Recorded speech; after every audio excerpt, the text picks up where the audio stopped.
Hey everybody. So I'd like to give you another line challenge. So far you have used different types of lines to create a mandala where you matched top and bottom, left and right. You have used letters as lines, thinking about thick lines and medium lines and thin lines and words, right? This time, what I would like you to do is set up what's called a still life. And a still life is when you take a few things, you put them on a table, and you make art about it. My second graders and fifth graders, you've already done this year with chalk pastels. So what everybody wants to do is gather at least three objects from your home. Try and have some kind of personal connection to you. So this way I can learn a little bit about what you like at home, what interests you.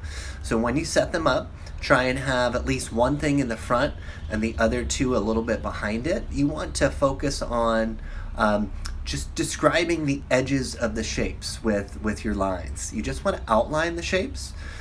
These are called contour lines. As you are drawing your objects, try and make sure that you use overlapping so that shape in the front covers part of at least one other shape in there to create a little bit of 3D space in your drawing, right?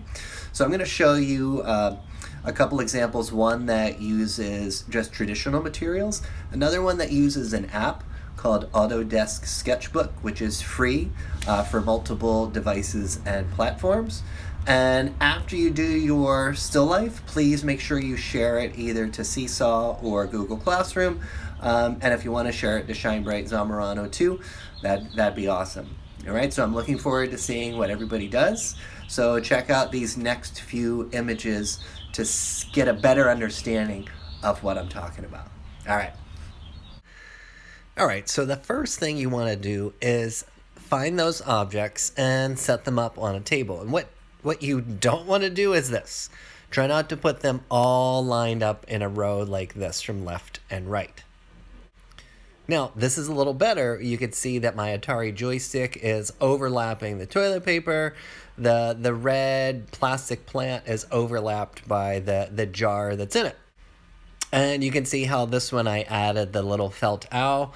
And I think I'm going to go with this one. So experiment, try and move things around a little bit so you come up with the best still life composition. Just making sure that you've got at least one thing that overlaps something else, covers part of it. If multiple things, more than one thing overlaps another part, that's great too. All right. So if you want, you could take a photograph of the still life so you can look at it, or you can draw right in front of the objects at the table. So what I recommend you do is start with the object that's in front. So it was my Atari joystick. Then I included the object that was next to it, and then I added the shapes that were covered up a little bit. I included the table edge so it makes it look like they are on a table and not floating in the air. If you'd like to use markers to outline your shapes once you're done or to add shadows. So if you want to approach it a different way, you can see in this one I am. And here's another version where I am looking at the shapes from the front so they look flat again. I've abstracted a little.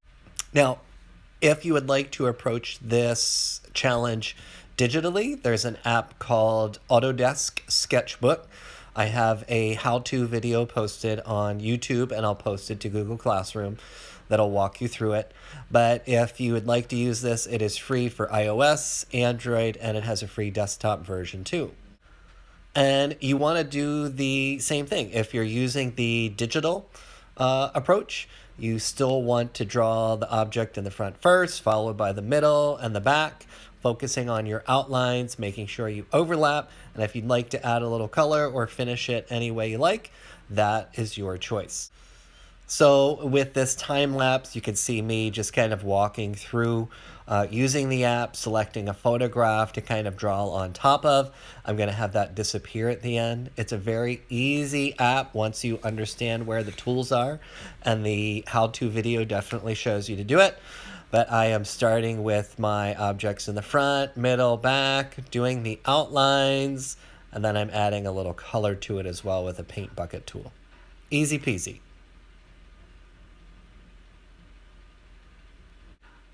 And there you have it. 2 ways, traditional and digital, to create your contour line still life. So whichever one you choose to do, please make sure you document it and you share it. You send it to me either via Seesaw or Google Classroom.